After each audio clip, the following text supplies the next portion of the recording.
All right, everybody, it's 7 o'clock. Thanks for joining. We got 67 people currently. We're expecting closer to 180, but who knows? You never know when people sign up. But thanks for taking time out of your Tuesday evening. I know there's lots of excitement and buzz in the air. Obviously, we're a year away, a little over a year away from Calgary 2025. For those who don't know me, my name is Wilson. I'm the chair of Learning and Development for District 5360. And I'm so excited to be joined today by Craig Stokey and Mark Starrett, who are the co-chairs of the host organizing committee. Of course, we wanted after now that Singapore has been done and completed, obviously now the focus turns to us and the attention turns to us. So I thought it was due. I was talking to Craig and Mark in Singapore as we were all there. You see my background. We had the nice Calgary symbol there. We had a very hot booth in the House of Friendship. It was very active. Craig's two daughters were like paparazzi. There was lineup stuff, pictures taken with them in their cowboy gear. It was amazing, and all of the volunteers that were there was a great buzz. And so we decided there that we should have a quick update here for obviously for us local here in District 5360 about everything that's been happening with the convention. So just a quick update on everything that's where we're at, what to expect, et cetera, et cetera. So I know it's been a while since we've been on Zoom, so please mind your mutes. I'm going to be a bit of a Zoom Nazi, so as soon as I'm done talking here, I'm going to go through and mute everybody. And as mentioned earlier too, please, if you don't need to have your video on, just turn it off just to save bandwidth, just in case. I just want to make sure that the feed is smooth for everybody. This is being recorded, and then it'll take about a week or so, but we'll get it posted on the District 5360 YouTube channel. That way, if there's anyone in your club that wants to see it, that couldn't attend tonight, please just direct them to go there. And without further ado, so this will be about half an hour, 30-ish minutes with prepared remarks from Craig and Mark. Just again, give an update on what's all planned, what to expect, what they're still what they still are planning, and then we'll do a good Q&A. So please put any questions in the chat, and I'll do my best to monitor that in order, and I'll moderate a Q&A. And obviously, when we get to that portion, there's the raise hand button as well on the bottom. So we'll save lots of time though to make sure everyone's questions get answered. So plan is to go till 8 o'clock, but we'll also make sure all the questions get answered. So without further ado, Craig, Mark, take it away. The floor is yours. Cool. Thanks very much, Rob. Really appreciate you setting this up and promoting it throughout the district. So exciting to see the number of people that are excited to be part of this Zoom, the others that will obviously pick up the recording and things that come from that. Nice to see, and so many names and faces of people that are so instrumental in what is going on in District 5360. And maybe how I would start is to say that culminating in our week in Singapore, after starting the bid process in 2015, we finally started to get to the starting line. And the exciting thing about that is we have less than a year, almost a year, until the world descends on Calgary in 2025. And the opportunities for our city, for our district, for districts surrounding District 5360 to really provide a differentiated and special convention. Not unlike some of us who are around in 1996, to see what we put onto the world then, and the generation, literally the generation of goodwill that came from 1996. We now have the opportunity to make a transformational change in Rotary within our city and our district, and certainly within the city of Calgary. And what I would say from the outset is that everything that we would have hoped for to come out of the gates.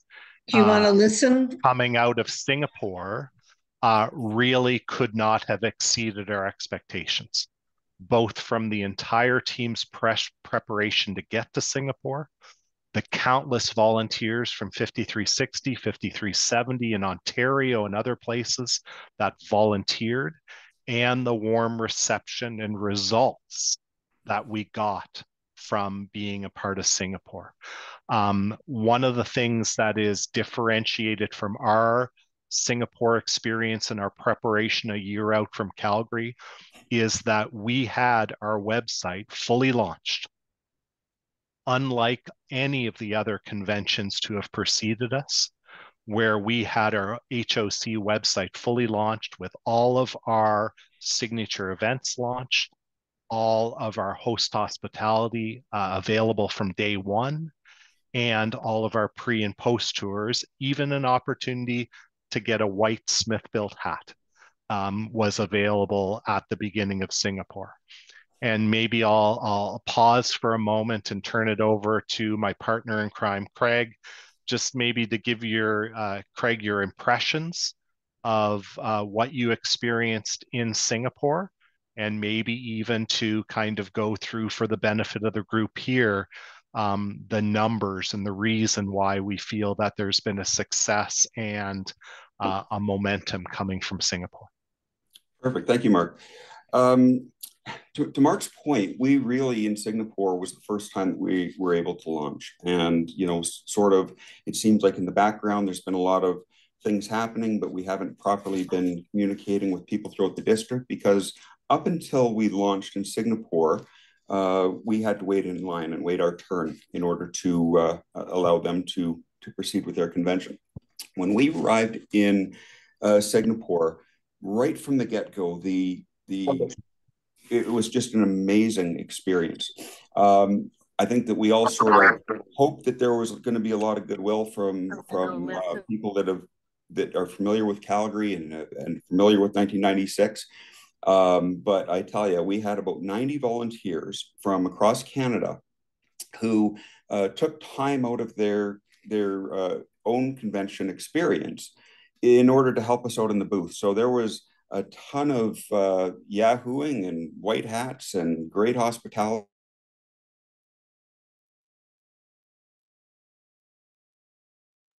Oh, Mark, Craig, you got muted somehow. There you go. Keep going. Sorry. What it did is it gave us an opportunity to show some of the Western heritage and some of the what people can expect when they get there. So as far as the numbers are concerned, we don't know. All of the numbers haven't come in, but traditionally, for those that aren't aware, the first weekend, when the previous year convention launches, that's when the ticket sales, the hotels typically go on sale. And for the first 5 days, there was an early bird rate, and our early bird rate was about 42% higher sales than what they had in Singapore previously from their sales in Melbourne. And one of the things that's really stands out about that is the fact that there is a big group of people that sort of go from convention to convention every year and usually take up those sales right in the first week. Because the numbers in Singapore were about 14,700 people, we didn't have as big a base of potential buyers on site to launch. So RI was extremely satisfied and very, very happy with the response that we got. I know that within a matter of days, many of the downtown and Calgary hotels have been filled up. So yeah, I mean, it was just an amazing experience all around. I see on the call here there were several people that helped us out, and we're very grateful for that. Mark, do you want to just talk a little bit about Yeah, I was just going to talk a little bit about the specific numbers. So we received a final number tally from the pre-registration, and it's being positioned to us as two numbers: paid registrations. And of course, anybody that pays gets that early bird discount, and they have up until April 30th to cancel with everything but a $50 fee. But generally speaking, RI tells us that the majority of those people often will be the ones that actually pay and then come to the convention. And then there's another amount of people that include non-paid. And so it's everybody from 2 past district governors from Edmonton that said, I'll pay later, but I'm for sure coming, to people from around the Rotary world in countries like the Philippines or Nigeria that need to go through a visa process. And so they sign up, they don't yet pay, they get a letter of invitation that they can use to go through the visa process. And if they are successful, then of course, they're going to be joining us in Calgary. And between the paid and unpaid numbers, we're over 11,000 after the first week, which is a huge number when we consider the 2 numbers that we have been talking about within Rotary circles is 17,000, which is the budgeted figure, meaning that is what RI uses to put together their base budgets. And then if registrations end up trending higher than that, then they get to put money towards experiential and value-added opportunities within the Calgary Convention, and then a marketing budget of 21,000. Which is kind of the aspirational budget. But Amanda Went, who is a past district governor she was actually the host governor during the Melbourne Convention, past district governor, member of the International Convention Committee, and also the lead promotion chair, and the entire promotion committee believes that 21,000 is a very understated number. And they, along with Craig and I, the rest of our HOC committee, and many others in our city and our district, believe that we're going to deliver a much higher number than that 21,000. Whether we get to 25 or 30,000, that's yet to be seen. The next line in the sand, lots of promotion, lots of different countries and within our own country zone, things like that. Lots of great things from a promotion and videos and everything to be done between now and then. But our next line in the sand is December 15th. That is when the next line in the sand of fees go up.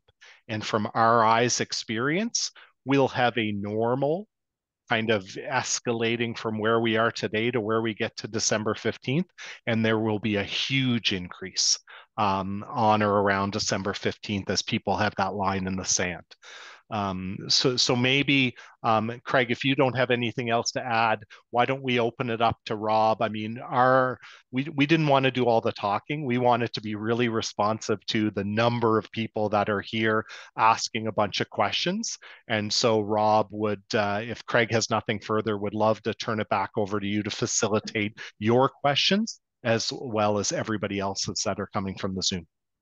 Yeah, there's two questions already in the Zoom. The first one is, does everyone who registers get an invitation from RI to assist with their visas, etc.? Yeah, so it's actually only from certain countries. So if you are on the list on behalf of Canada that requires a visa to come, if you are signed up from one of those countries, then as soon as you register, you will get that letter of invitation that you can then go in the process. One of the things that we're talking about at the Bryn Stiles level, who is our convention chair, past Rotary International Director and trustee, is now that we know initially where those people are coming from, we can go to the Government of Canada and we can say, there's a lot of people that want to come to our convention. Here are where they're coming from. Can we expedite? Can we put the resources together to welcome as many people and to process as many visas as possible to have them come to Canada? Perfect.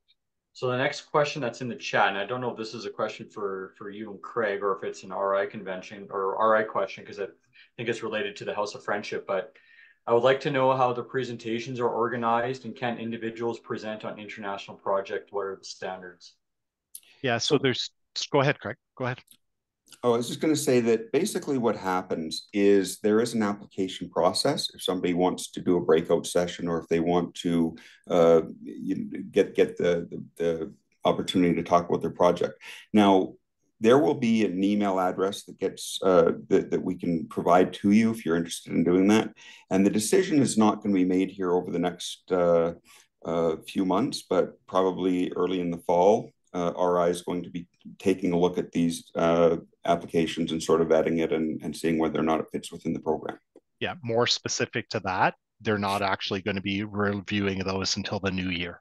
So between January and June of 2025 is everything from booths of who would be having a project at the House of Friendship or who might be presenting at a breakout session. That's a 2025 RI decision. And we're going to be happy to facilitate as members of the HOC. Anybody that has an interest, we're happy to throw the names into the queue and help to gather as many varied. One of the things that we've heard from RI this cycle around is they want it to be more diversified. So it's not just about breakout sessions that have to do with Rotary and projects and action groups. It's actually about business matters and opportunities that may be of interest to close 20,000 plus Rotarians from around the world. Ethics, business, everything that might be of interest. They're looking to diversify the breakout sessions in Calgary. Okay. There's a question about hotel block bookings for Rotarians that want to volunteer that don't live in Calgary. Is there any room set aside? Do you know? So there isn't anything set aside in the official Rotary block. One thing that we are thoughtful of is that there's going to be a lot of Rotarians from around our district who want to volunteer in Calgary, but you know, they don't want to be driving back and forth to Red Deer and such. So one of the things we are going to be looking at is seeing whether or not there's an opportunity just for our district Rotarians to be hosted in the homes of local Calgary Rotarians. We are going to actually see whether or not there is an opportunity to get a hotel room that's outside of the block or hotel that's outside of the block to sort of be the HOC's base. Now, when I talk about that the home hosting, that does not include international visitors or just regular attendees, because that was something that did happen in Calgary in 1996, but that's not going to be an option this time because there is a big increase in the number of hotel rooms and Airbnbs and those types of things. Yeah. Having said that, we have heard from many Rotarians throughout our district that have already had relationships of international projects where they've already had people that are going to be staying in their homes from halfway around the world just because of the rich relationships that Rotary Club to Rotary Club, district to district has. For sure.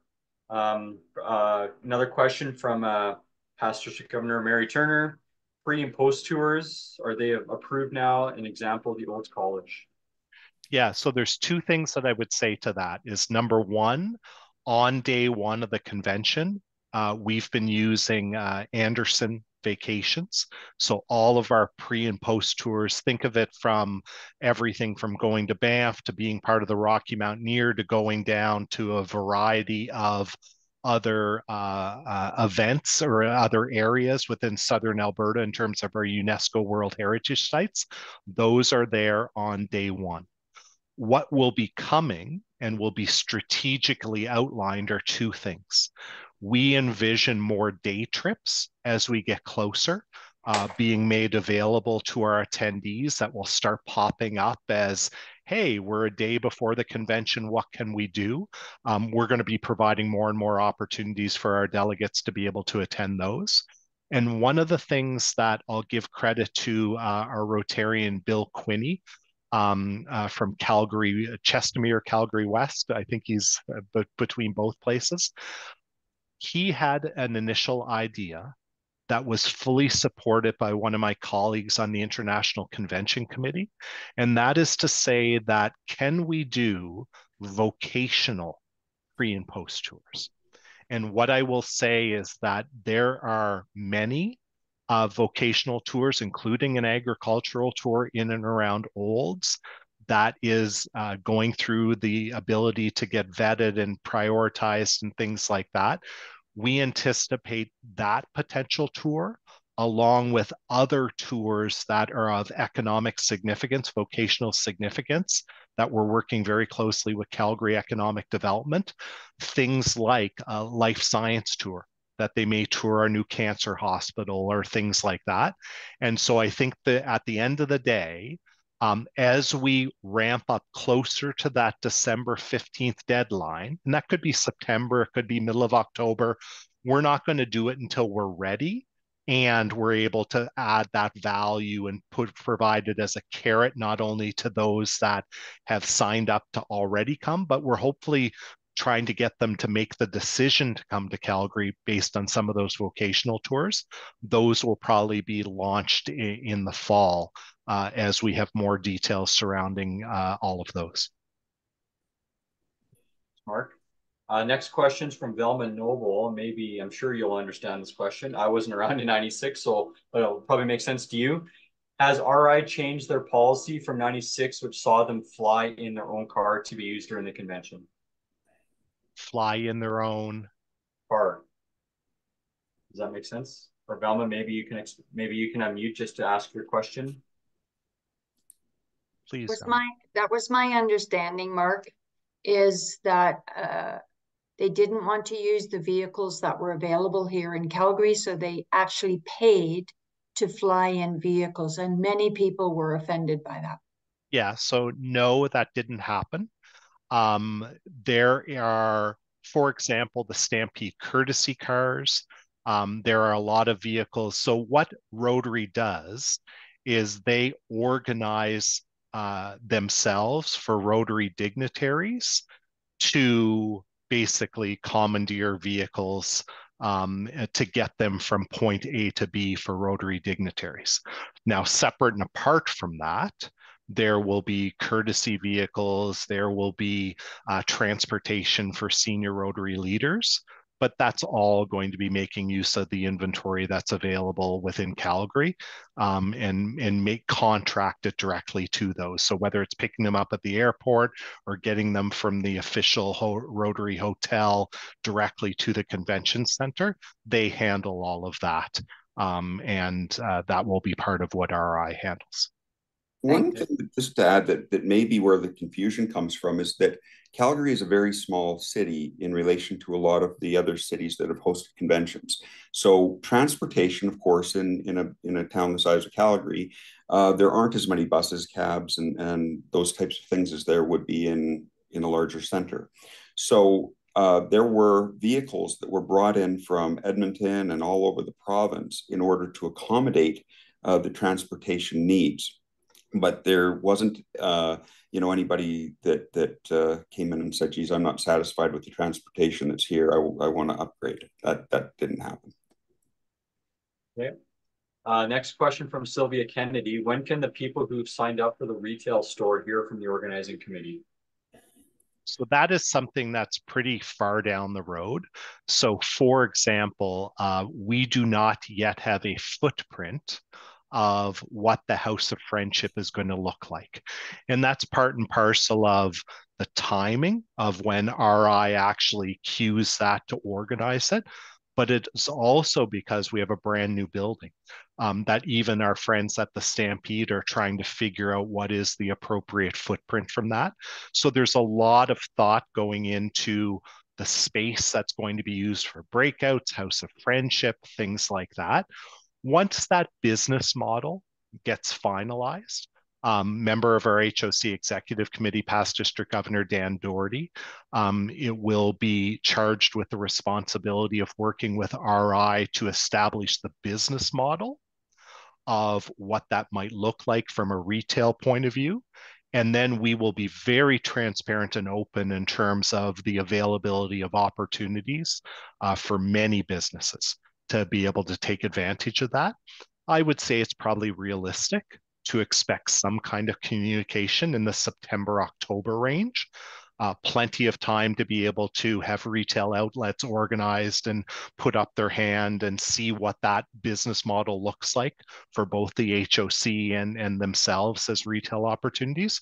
But it's probably won't hear until early fall for next steps on that. Okay. Thank you. That's great. Yeah, perfect. Thanks, Sylvia. The next question from a new member. I understand, new Rotary member, Keith Wellen.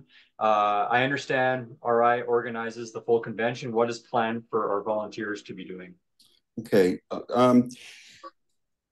There's a lot of acronyms that get thrown around Rotary and HOC and those types of things. I'm just going to sort of explain how it works. So what Mark and I are is we're the co-chairs of what's called the Host Organizing Committee. And when you hear the word HOC, that's what we're talking about. The way that I describe it is what goes on inside the convention center as far as the Saddle Dome, as far as the programming, the speakers, and those types of things. That is organized by RI. What the Host Organizing Committee is responsible for is everything outside of those buildings and really the experience. And one thing that Mark and I have talked about is that from the time somebody arrives in our city till the time they get back on the plane and go home, we want to make sure that they know, A, that they're in Calgary, B, that the Rotary Convention is going on, and that they feel very, very welcome. So what that's going to entail is everything from engaging visitors from the time they get to the airport, doing the signature events and the host hospitality, making sure that there are volunteers at train stations and on park to make sure that people can get to where they want to be.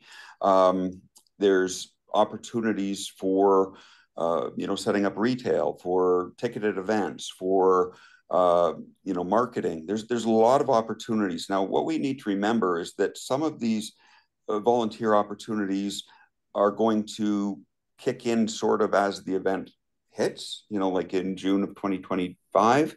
There are going to be some volunteer opportunities that are going to happen before that. So it really depends on, what role or where your interest is as a volunteer as far as when you will be engaged. Sometimes it's easier to say what it's not. And for those of us that have been to international convention, or those of us that just got back from Singapore, we know that there are folks at every convention that have a yellow vest that are the sergeant at arms. And often those yellow vested sergeant at arms are Rotarians from all around the world that say, I want to volunteer at a convention. And they're basically ushers in and out of the opening closing ceremonies, the plenaries, maybe the pathway from event space to event space. That's what we won't have control of. What we will have control over in terms of volunteers is everything else, everything experiential, from the airport to the C train platforms to the signature events and things like that. So we're going to need a lot of volunteers. And maybe this is a really appropriate time to give a lot of kudos and flowers to a member of our HOC executive, Fareed Bedwani, who has done just a phenomenal job at him and his entire committee, of trying to get many people on the list of volunteers. He was the one that marshaled and trained all of our folks that went to Singapore, the 90 people that Greg spoke about, who did such a fantastic job. And out of that, and from our HOC website, there are people on a daily basis that are continuing to volunteer, to add their name to, hey, put me in coach. We want to show up. And so there's two things that are going to be happening over time. Number one, Fareed and his team are taking in all of that interest. And as we get closer, number one, everybody is going to be trained to what the expectations are and what the opportunities are. And then there will be the ability to sign up for shifts at a variety of events over the course of the entire convention. And that's separate and apart from what Craig was talking about earlier, people that are going to help us get prepared for the convention between now and next June. But the majority of those volunteers are really going to be the folks that are helping, and probably more than 1,000 people, Rotarians and non-Rotarians, that are going to be helping volunteer at the actual convention. So you may have answered this question already, but Mary was asking, there was a volunteer email that did come out. Is that the extent of the opportunities? Or I'm sure that will be expanded as time goes on and more duties pop up. Yeah, so number one, HOC website, sign up, have your name known. And I know we've done this at district conferences, and we did this a year ago, just trying to get as many names of people that want to express an interest. What is really helpful if you are more specific? So for example, when we've done this list, and there's been an opportunity, I think 7, 8, 9 different times to put forward on a list, most of our district Rotarians are saying, I just want to help. Well, that's actually the worst thing that you can do, because it's hard to be able to say, well, what is your passion? What is the opportunities? So we're addressing that in two ways. Number one, Fareed will be more specific. Here's a specific opportunity. If you're on a list, if you're not on a list, let us know if that specific opportunity resonates with you. Or if going through the process of signing up or any of these lists, just be specific. How do you think you would love to help? Do you want to be at the airport? Do you want to be at a C-Train platform? Do you want to help with the signature event? Whatever the case may be, help us find the best appropriate place for you to help out. And there Brian will Larson. Oh, sorry, Craig, go ahead. I was just going to say, and there will be people who have already signed up, but they don't even know what they signed up for. So as we move forward and as the committees start forming and we start to put people in towards moving towards action, it will be clearly defined to you what these various roles are. And sometimes you're going to say, you know what, that isn't exactly what I anticipated, and maybe there's going to be, another opportunity or a better opportunity, and that's fine. So what we want to do is just make sure that we have the people that we need to do what we need to do, but also that people are doing something that fulfills them and where they have an expertise perhaps, and to make sure that it's a great experience for everybody. Brian Larson's asking, will the clubs be tasked to support the conference in some way? Yeah, a bunch of different ways. And we've been so blessed to have a partner, not a member of the HOC, and I'm happy to share why this is the case.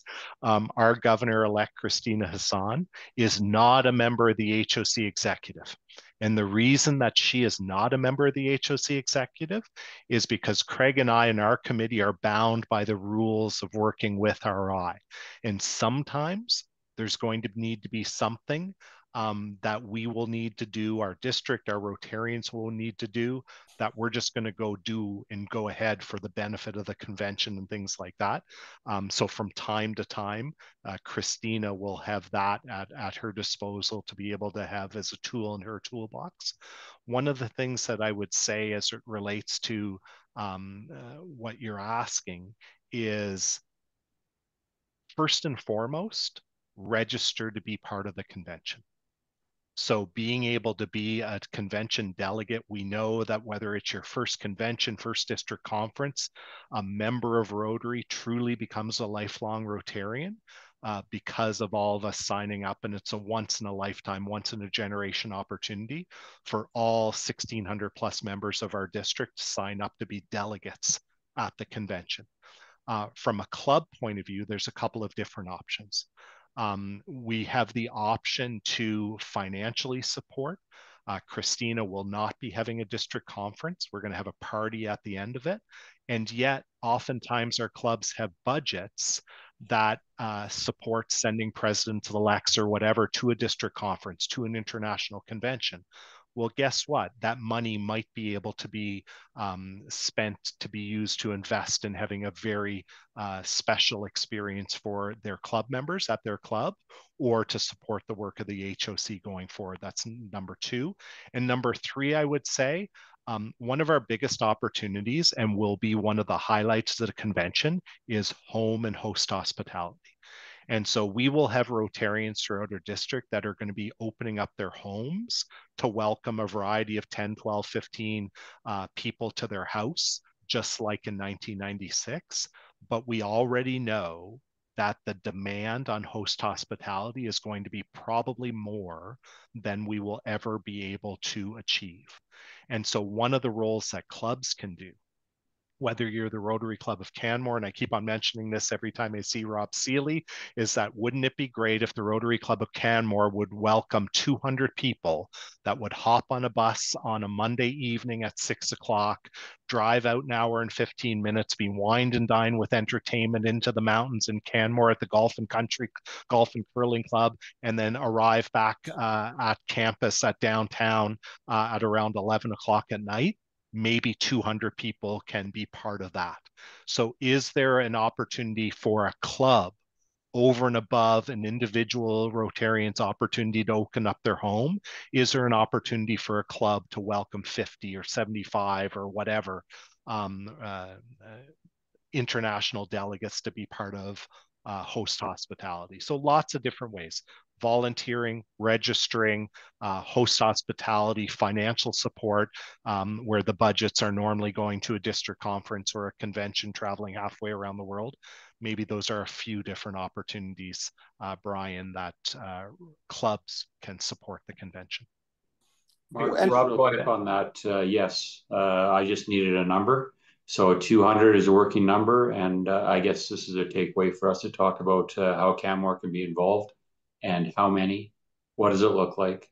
Because it could be more. 200 is certainly a workable number and something we can, look at for sure. Yeah, so don't forget, with host hospitality, every person is spending $50 US to register for host hospitality, whether it's somebody opening up their home or the Rotary Club of Canmore saying, we're going to welcome people to Canmore, we're going to put on the entertainment, we're going to pay the food. The host organizing committee is not paying for any of that. So it's the person at their home that's paying for the food. What we will do is, if they're going to Canmore, we'll pay for the transportation. So we'll pay for the bus of 200 people or whatever the number ends up being. We'll pay for them to be picked up in downtown and driven out to Canmore and back in terms of motor coach. That's what the HOC will do.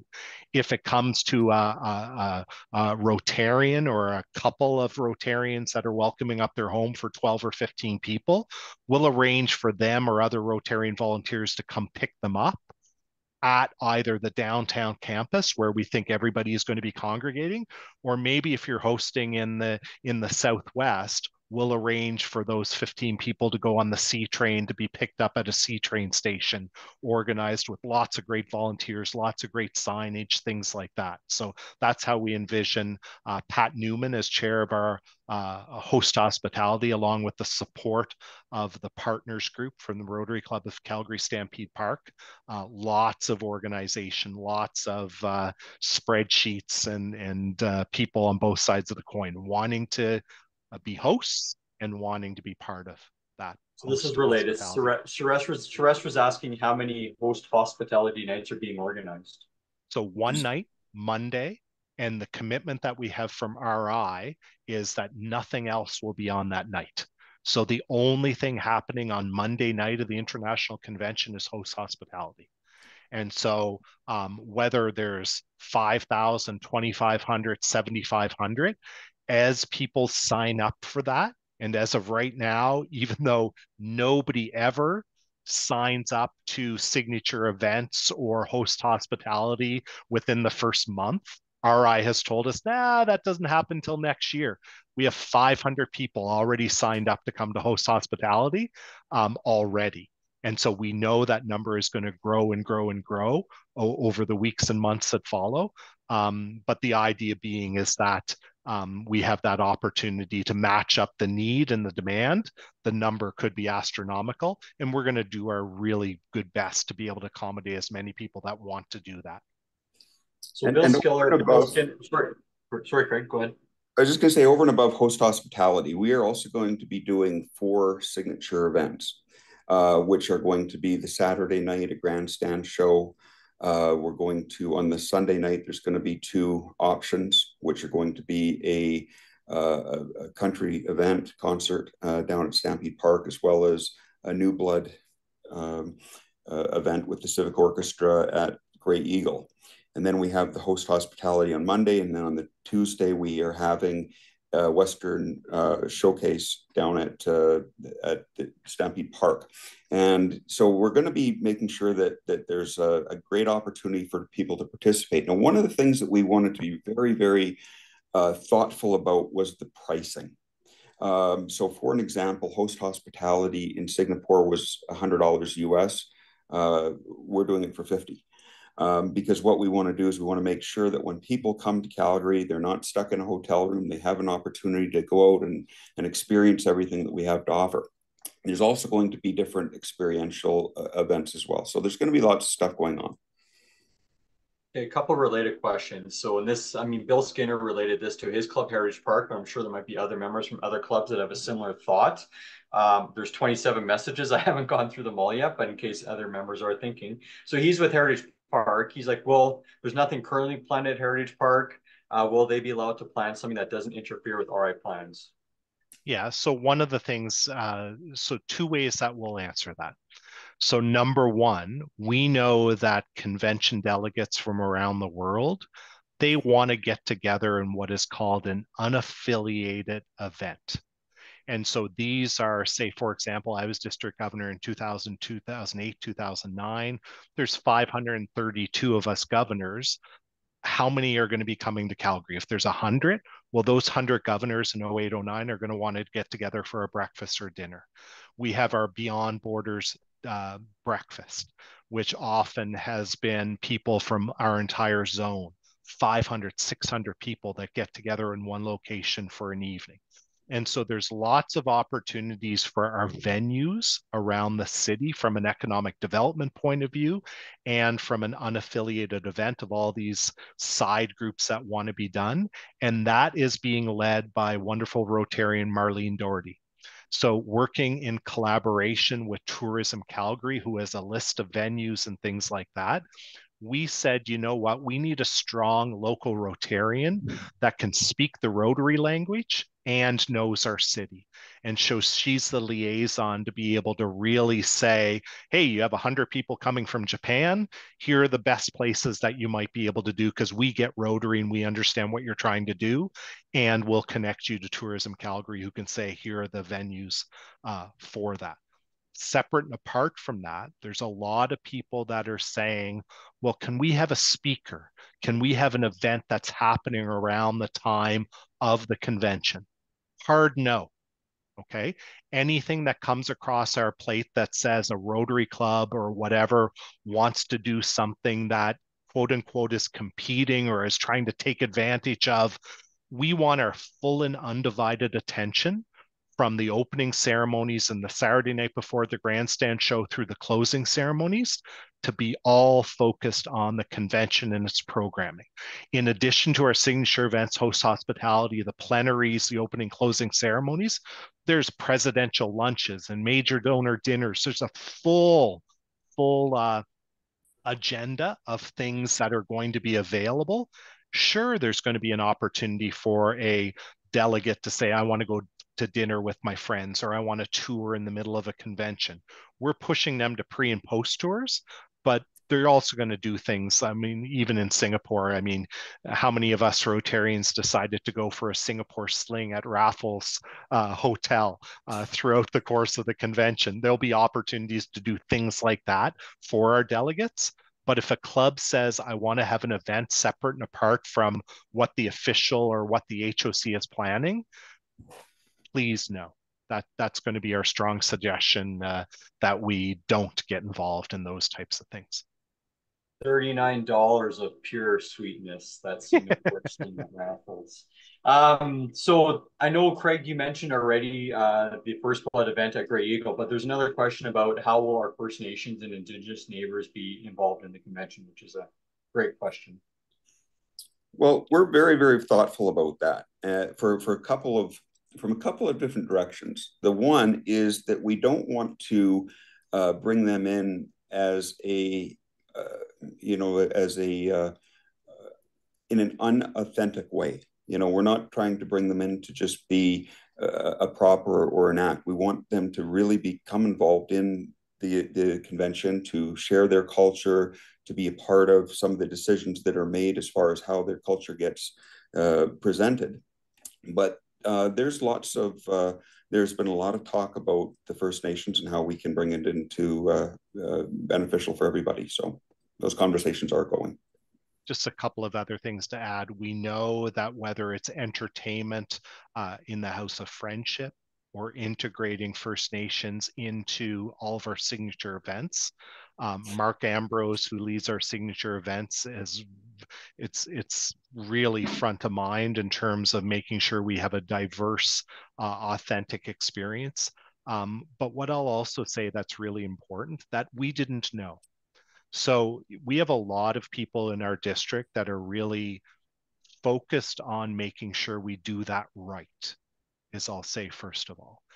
And what I would say is, I don't know if Craig and I fully believed that Rotary was going to receive that offer authentically. And when President-elect Stephanie, when the International Convention Committee, when the staff from RI came to Calgary and engaged with us, with the community, with the Stampede, with our Indigenous elders, the reality is that we could not have been more we could not have expected a better response from President Stephanie on down of how they want this to go. If we ever had a concern about it being treated authentically, or the parachute from Rotary International coming in and either paying lip service to it or not caring, they care. And they care about doing it in a very authentic way, which I think has been the start of what will be a really good, engaging process over the next 12 months. Okay, just a quick comment from Christine Rendell, also past district governor. It'll be interesting to see with the 30,000 delegate convention being held this week in the new BMO Center, and with our water issues, how it's being handled. So obviously will be good feedback for both of you for looking forward. Couple questions on the House of Friendship. Can you attend the House of Friendship without registering for the convention? And is there a competition? Like how do clubs apply to have a booth at the House of Friendship? Yeah, so I think we answered the booths. Is that down the road there will be a very transparent, open process for, are you a project? Are you a club? Are you a retail vendor? There'll be lots of opportunities broadly communicated of what those options are going to be. So stay tuned, and in our own district, through our monthly convention newsletter, through the district website, through a bunch of people, we will go out of our way to make sure that all of those opportunities are presented. What I would say from a, what was the first part of your question again, Rob? Sorry, I just lost my train of thought.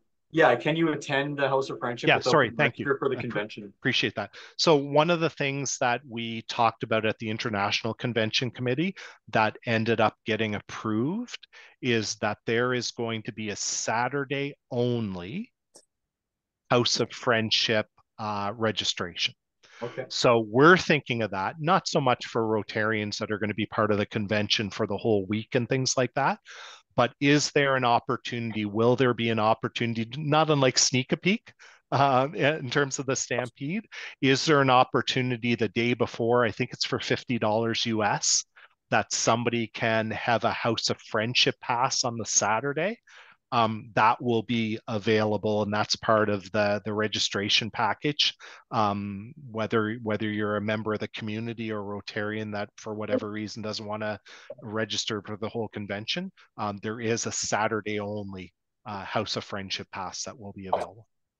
What about food stalls? Is there going to be a night or an area with a bunch of different food stalls from different countries around the world? Stay tuned. That's something that we're thinking of. I mean, we could think back to Houston, for an example, where we had all of the convention goers were going out on a Saturday afternoon, and there were a few restaurants around, and they were all closed. Like they didn't have the foresight to reach out to all of the restaurants and such in the neighborhood and make sure that they were available. So that's one of the things that we are going to be doing is from a couple of standpoints. One is making sure that we engage the community, around the convention and make sure that people are prepared and understand what's going on. But also, yes, we are looking at a couple of different opportunities for keeping people on park to have an opportunity to have the fellowship in a casual environment and get some food, and so we don't have anything to announce at this point, but those conversations are ongoing and something we feel it's important. Yeah, and the thing that we're balancing with, to be authentic with everybody on this call from our district, we want to be a good partner to our friends at the Calgary Stampede. And so we're getting a sweet deal in terms of welcoming the world as a first coming out party of what that BMO Center is going to look like. We know that we're going to put on a transformational event for 5 days in June of next year. The Stampede needs to sell conventions for the next 20 years in this new space. And so part of them giving us a good deal to put on a great show is being able to reciprocate to say that there's food and beverage opportunities of the Stampede, what they would like to do for food options. And so that's part of that narrative or negotiation or collaboration as well. It could be everything from beer garden to food trucks to, hey, go downtown to go to a restaurant and everything in between. And we're putting some real thought, and there's a lot of people actually giving some consideration to that in real time of what that might look like. Is there going to be 2025 Calgary Rotary or Calgary Convention clothing so that we can, so the host Rotarians can be identified? It's funny because we've talked about this a few times at our HOC committee. One of the things that came up as a stark contrast. So we looked great in Singapore. Okay, we had our blue shirts with our logo and our white hats, and that would generally be speaking be our, hey, let's go. We're going to do that. We're going to look different. The silly part about that is we actually think that there's going to be 20,000 plus people with white hats. And how are we going to be able to differentiate our volunteers in our blue shirt and a white hat if everybody's wearing the white hat? And so in the weeks and months that follow, the answer is yes. We are going to have clothing that personifies the logo of our convention, and we will have something that distinguishes volunteers separate and apart that what might be available to everyone, because the logo looks cool, the shirts look cool, the hats look cool, as you can buy them on our website, $35 US, lots of sales happening right now. There'll be options. Stay tuned. Okay. How many, so with expecting 20,000 plus Rotarians, only 15,000 total rooms in Calgary, how many are blocked for Rotary?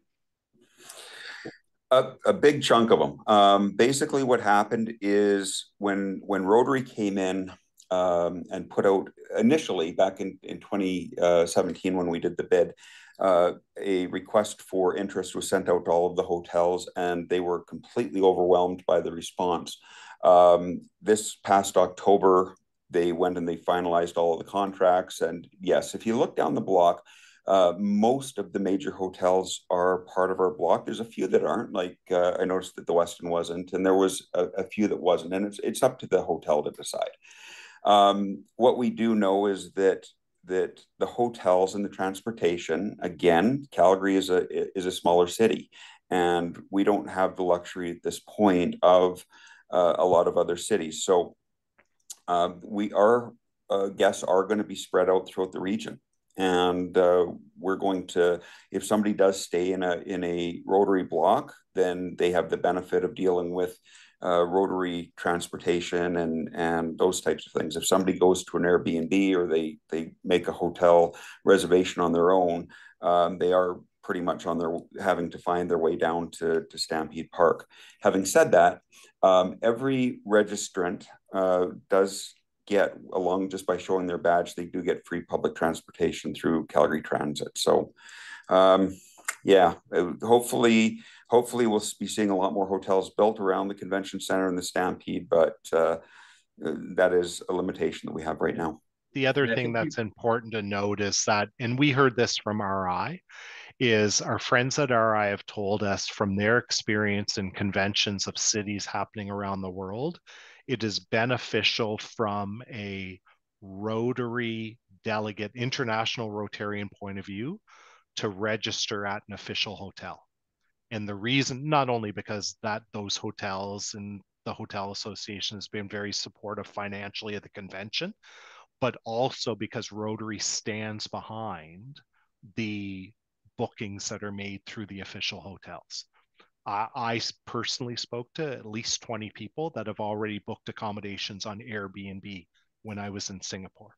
Now, Rotary doesn't stand behind those, but whether it's a non-official Rotary hotel or Airbnbs, we know compared to 1996, where we had low 20,000s show up for that convention, they were in hotels to Banff, Lake Louise, Red Deer, every point south. We have enough accommodations within the city of Calgary proper to accommodate everybody. Not all of them may be part of the Rotary block initially, but we have enough hotel rooms and accommodations for everyone that wants to come to Calgary. Do you know the numbers of how many hotel rooms have been booked and still available? Do you know those numbers? Just anecdotally going by the Rotary website of how many that are saying are sold out. And those are only sold out because of the initial allotment of rooms that were made available. So one of the things that they were kind of trepidatious. How many people are going to sign up? How is this going to go? There was a back and forth negotiation in terms of what attendance would look like. What I will tell you is that in Singapore, there were, I forget, Craig, how many official hotels were sold out while we were still in Singapore. That should beg more rooms from that hotel being opened. But that's the decision of the hotel, because at the end of the day, they were kind of, well, how many rooms should we make available? We still need to be busy. Like it's a back and forth. It's a art, not a science. But we're seeing the room allotment being replaced even since Singapore, with new rooms being added. But there's no doubt that the people that sign up first are going to have their best choice of hotels. And camping around the grounds, is that? Oh, Craig, you can answer this one because this is one of our top priorities coming from Singapore. It is, and this is a work in progress. We do not have a commitment to be down at Stampede Park. I know that the RV group has been very active. They reached out to us 5 years ago, and I know that they have committed to the Cochrane Rotary Lions campground. This is very, very high on our priority list. But until the contract is signed, we don't have a contract signed. Yeah. So we're working. There is a desire on behalf of RI, and it's been a desire for more than 2 years now, to have a presence on Stampede Park. So what we're trying to figure out now is what space do we have? What space is available? Oh, there's a new arena being built. Oh, there's Stampede moving in 10 days or a week later after. So all of that is being sorted out now, but there is a strong priority on behalf of RI to make an RV site available on Stampede grounds that is serviced. Problem is that until it's done, we're not making commitments or telling the larger group of Rotarians that it exists.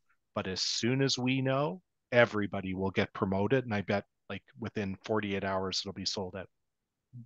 So this has been fantastic. There's still a few questions. It's now 8 o'clock. Very engaging. The questions are amazing. So thank you everyone for putting them in.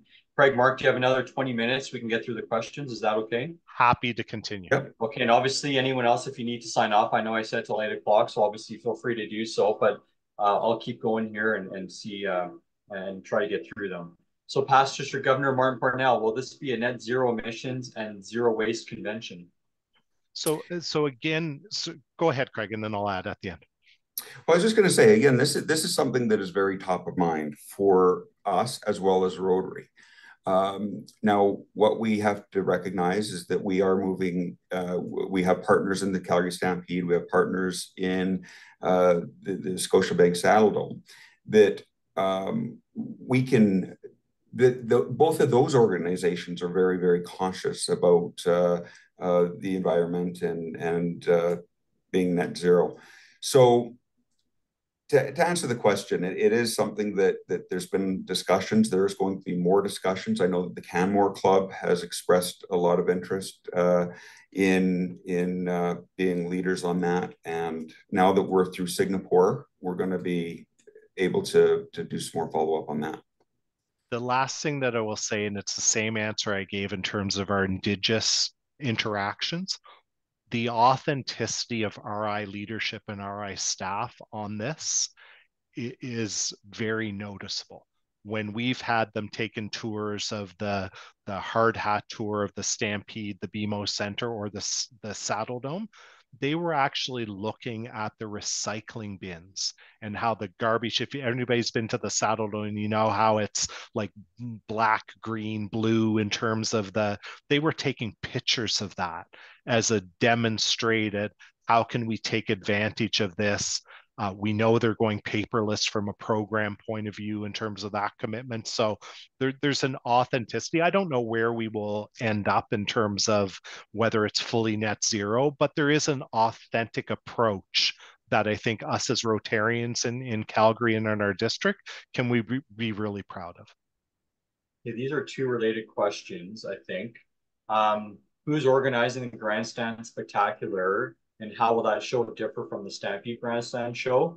And possibly related is there's a Rotarian, actually she's in my club, Dale Perret, she's an amazing Rotarian. She works really closely with Global Fest. And they're interested to help out and potentially provide some fireworks to show. So maybe you can kind of tackle those two questions if that's a possibility, and how the grandstand show will differ. I saw Rev on here earlier. Rev, if you're there, can you unmute and answer this question? I don't know if you're still here. If not, I'll give you 5 seconds. If not, Craig, go ahead. I'm here. Please.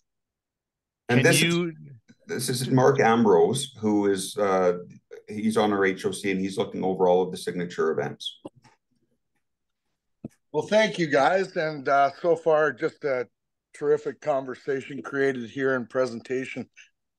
So of the 4 signature events, the granddaddy of them all is at the Calgary Stampede Grandstand venue.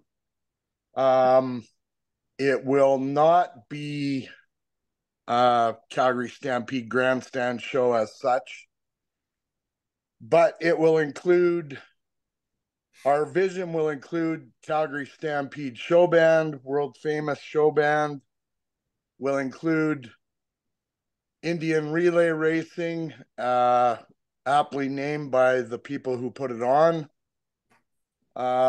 Indigenous native hoop dancing, a main concert act, a warm-up act. It will also have grand entry, white hat presentation to all of our guests and registrants, an opportunity for RI executive and HOC executive to welcome all the participants. And we'll have a finale or a grand finale, very, very similar, if not the same, as the Calgary Stampede fireworks.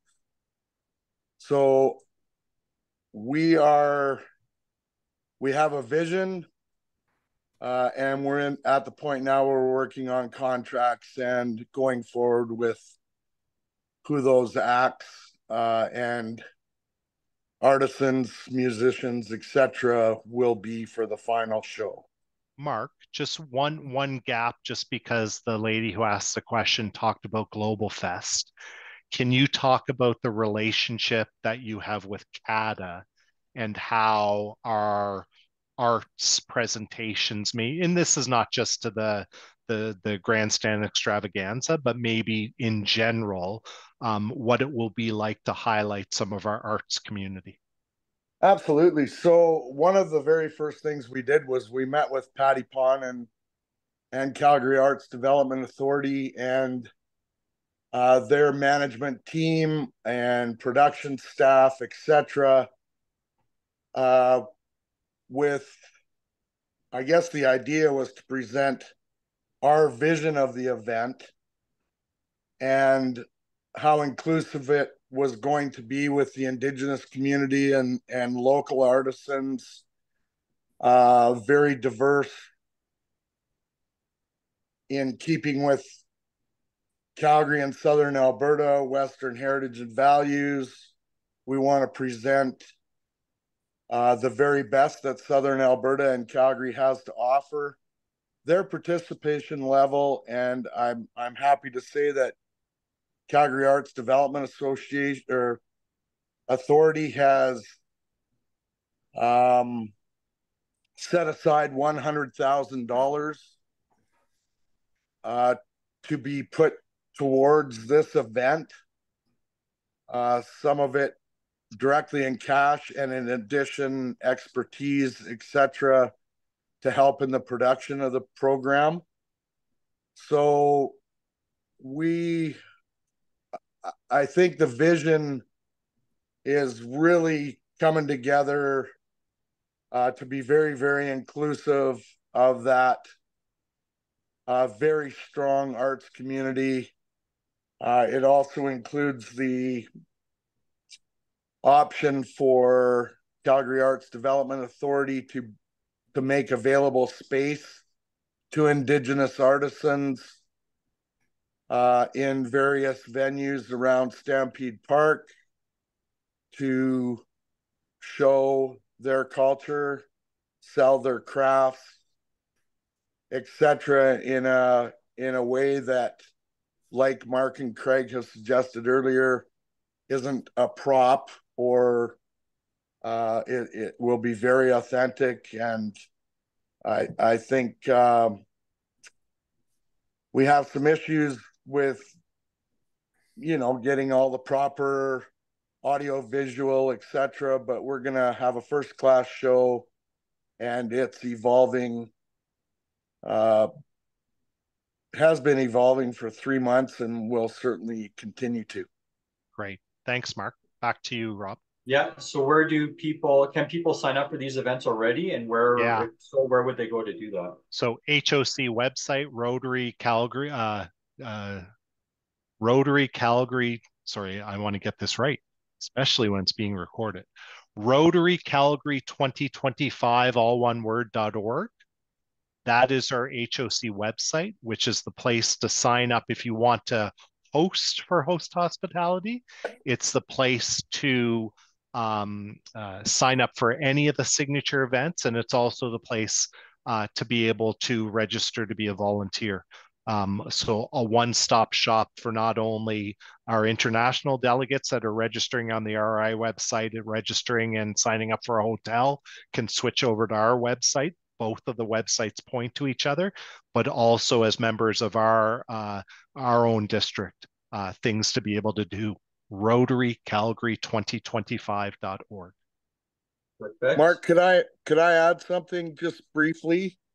I'm not sure who asked the initial question with regards to the grandstand or the Rotary International Calgary grandstand event. But as we continue to develop the production of this event, we're certainly interested in having expertise join that committee. So please let your name come forward if you have expertise and experience with other like-minded events. We'd love to have you on board. Oh, great. Great ad. Thanks, Mark. Yeah. And a question about incorporating the youth of District 5360, whether it's in the breakouts, the plenaries, the flag presentations. Are there any plans for getting our youth involved? Yeah, so again, that is something that Rotary and specifically President Stephanie has really been excited about. She wants all the Rotaractors, and she wants to make sure that they are involved. And we do have on our HOC, we have some members of Rotaract that are going to be taking care of making sure that they become involved. So yeah, it's something that's very important to us. Okay. And I think you may have answered this question already, but I just want to make sure. There's a question about home hospitality for Rotarians traveling across the country with their RVs. So is there an opportunity for Calgary and area homes to host RVs on their property? I guess that's up to those members, right? That if they're okay to do that. Yeah, I think one of the things that's one thing I had never heard of yet in terms of RVs parking on a Rotarian's lot. But I think between that specific opportunity and Rotarians from all around our district wanting to maybe stay with a Rotarian in Calgary to avoid the commute back and forth, that's something that we actually have a person in place that's going to be in charge of that and only that within our HOC, and correspondence will come out in the reasonably near term for who might be interested in hosting and how that match might happen. So it's something we've heard fairly consistently throughout the process, and we'll get on that in the next few months. Okay. And I know you mentioned earlier that it's actually RI that handles the sergeant at arms. So who would a member contact to be involved to be a sergeant at arms? You can send a message out to Fareed, and who is our volunteer chair, and he will be able to put them in touch with the RI appropriate people.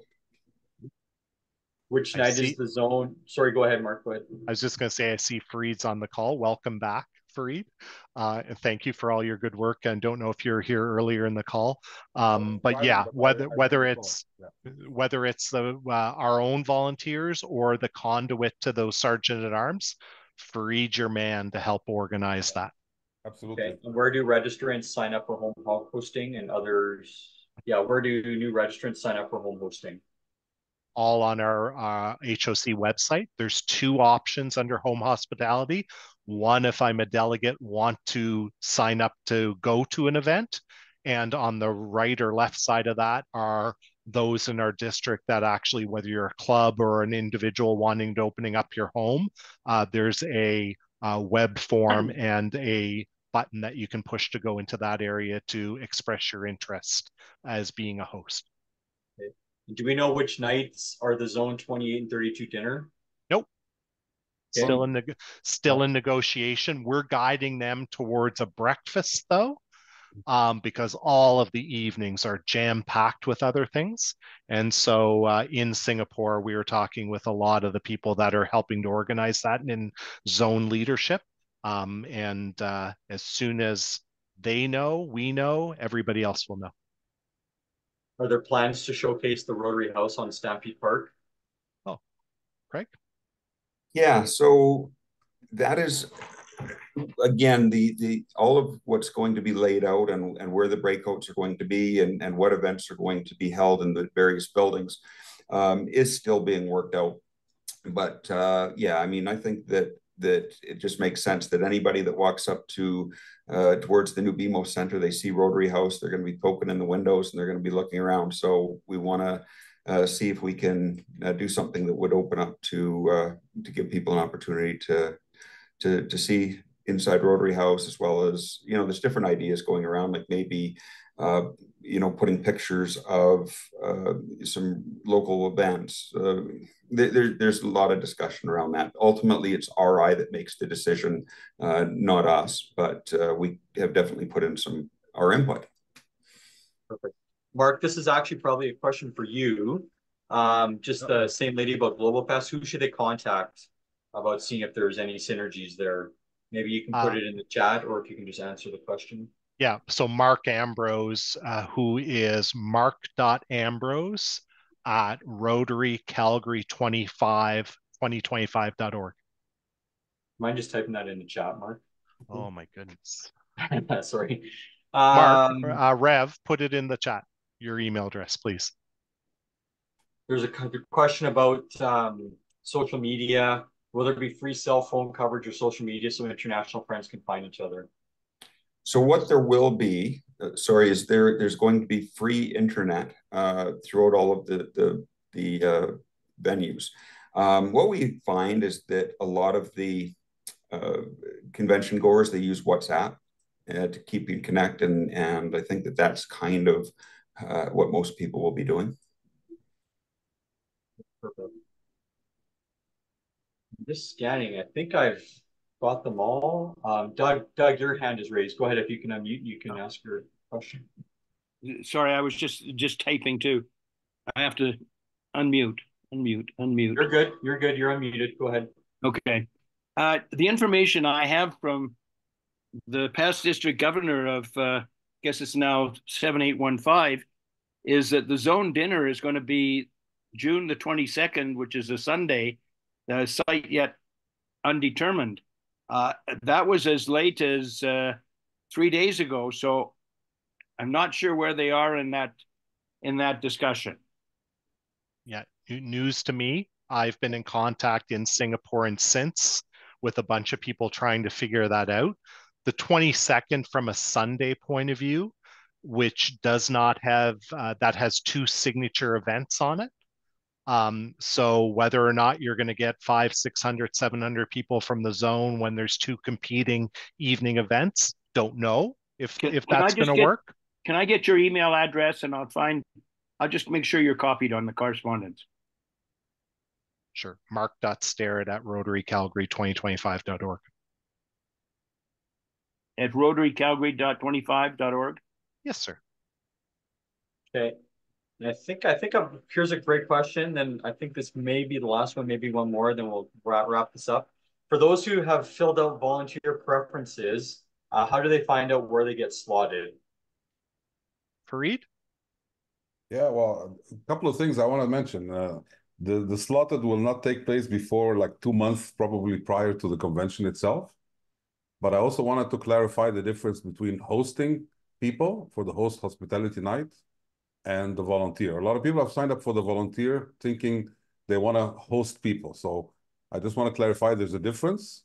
And if you go to our website, you can see there are 2 distinct buttons. Whether you're volunteering, that means you're helping out at one of the venues or the airport or one of these. And hosting people is a totally different thing. So if you already signed up to volunteer and thinking in your mind that you're going to be hosting people, please remove yourself from the volunteer and fill up in the right spot on the website, which is available now. So, okay, that's all I wanted to clarify. Okay. Keith Johnson's asking, please clarify what the 17,000 people represents. So the 17,000 people is the Rotary International number used for budgeting. So the vast majority of a Rotary International convention is a break-even convention. So yes, there will be, for really successful conventions like Calgary is going to be, they will take the opportunity to put money into the kitty to make up for other conventions that are disappointing or at a financial loss. But the general concept is it's not a profit center. And so as attendance grows, all of that money, most of that money will be put into enhancing speakers and all of the value adds associated with the Calgary Convention. But the 17,000 number is what our Rotary International uses for budgeting purposes. And I can tell you at our next International Convention Committee on the 21st, those budget numbers will be changing as a result of the Singapore numbers. Perfect. All right, we made it. Good job. Congratulations, Craig and Mark. That was amazing. Congratulations to all the Rotarians. That was amazing questions, very engaging conversation. The last question I have from me, which is actually also from Mary in the chat, was, are both you 2 fine gentlemen and Rotarians willing to do this again in a couple months to give us another update? It's funny how I was just thinking about that. I am pleased to do that, whether it's every 2 or 3 months. This has been great. The outpouring of people on here, the fact that it's recorded, and we'll probably get questions for the next couple of weeks. Absolutely. We've done a poor job, not because of any malice or untowardness, but we were getting to the starting line, getting everything prepared for Singapore. Now that we're launched and everything is dynamic and things like that, absolutely. Our intention is to be overly communicative, both in terms of our second convention newsletter that went out. That's going to be happening every month. And whether it's Craig and Mark or one of us, if somebody's traveling, we will be happy to do this on a consistent basis. Craig, any closing thoughts from you? Yeah, just this has been overwhelming, and the everybody from the district and outside of the district, has just been so excited, and the support has just been phenomenal, and we're very, very grateful for that.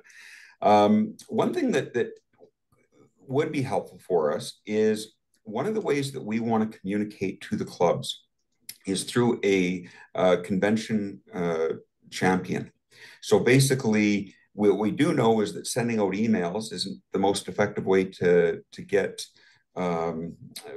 people engaged. So what we want to do is we want to have somebody within your club that we can send information to, that they can stand up at the weekly meetings and keep everybody informed, bring stuff back to the HOC. So each club, if you have not identified a convention champion yet, talk to your president or your president-elect, and let's please get somebody from the club and let us know who that's going to be so we can communicate with you. Great point, Craig. So it's a great place to finish it off. Thank you once again, Craig. Mark, thank you to all the Rotarians who stayed on the call. We still have 73, so obviously a very engaged group. We'll do this again in another 3 months or so to get new updates. And once again, I need to work with Charlene just to make sure we get this the recording posted onto the YouTube channel. For those who don't know, the district does have a YouTube channel. And that way you can go and listen to it at your convenience. Share that with your club. It's going to take about a week or so to get that done. And then, but just take a look in about a week and then we'll get that up and loaded. So thank you everyone for attending, for your time tonight. Thanks. Thank you, Craig and Mark, for all your work. Keep at it. It's going to be amazing. The buzz is already in the air, so look forward to it. Thanks, everyone. Thanks, Rob. Thank you, everybody. It was really nice interacting. Thank you so much, all. Thank and you, very informative and all questions answered. Thanks a lot. Thank you, guys.